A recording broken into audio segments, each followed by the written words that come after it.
గాఢాంధకారపు లోయలో నేను సంచరించినను ఏ అపాయమునకు భయపడను.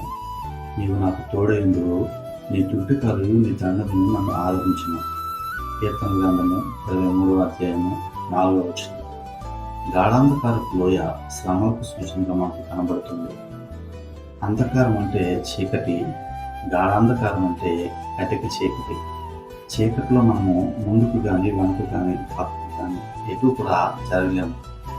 అదేవిధంగా కొన్ని సందర్భాల్లో మన జీవితాల్లో మనకు ఎదురవుతున్నటువంటి పరిస్థితులు, లోయ అనుభవం, కష్టాల అనుభవం, ఎటు తోచినటువంటి పరిస్థితి, అన్ని మార్గాలు మూసుకుపోయినటువంటి స్థితి, ప్రమాదపు టెన్షన్ మనం ఉన్నామనేటువంటి అనుభవం, ఏమీ చేయలేనటువంటి సహాయత, అంధకారం, అయోమయం, అటువంటి పరిస్థితుల్లో మనం ఏమీ చేయలేము. కానీ ఇక్కడ కీర్తనకారుడు అంటున్నాడు కదా, అటువంటి పరిస్థితి నాకు ఏర్పడినప్పుడు కూడా నేను భయపడను.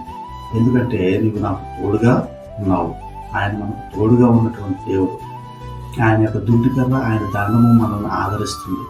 ఆయన దుడ్డుకర్ర అనగా ఆయన యొక్క వాక్యము, ఆయన వాక్యాన్ని మనం ధ్యానిస్తున్నప్పుడు అది మనకి మార్గాన్ని సూచిస్తుంది, మనం నడవవలసినటువంటి త్రోవను తెలియజేస్తుంది. కాబట్టి ఆయన దుడ్డుకర్రను మనం కలిగి ఉండాలని దేవుడు మనకి ఇక్కడ తెలియజేస్తుంది.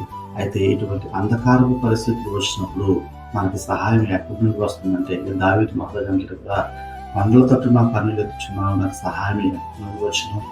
అది దేవుని వలన తప్ప ఎవరి నుండి కూడా సహాయము కలగదు.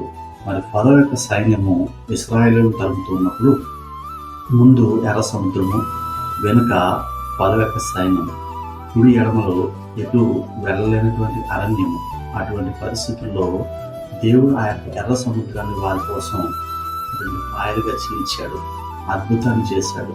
నీ జీవితంలో కూడా ఇటువంటి అంధకార పరిస్థితులు ఉన్నట్లయితే, దేవుని వైపు తిరిగినట్లయితే నీ జీవితంలో దేవుడు తప్పక అద్భుతం చేస్తాడు.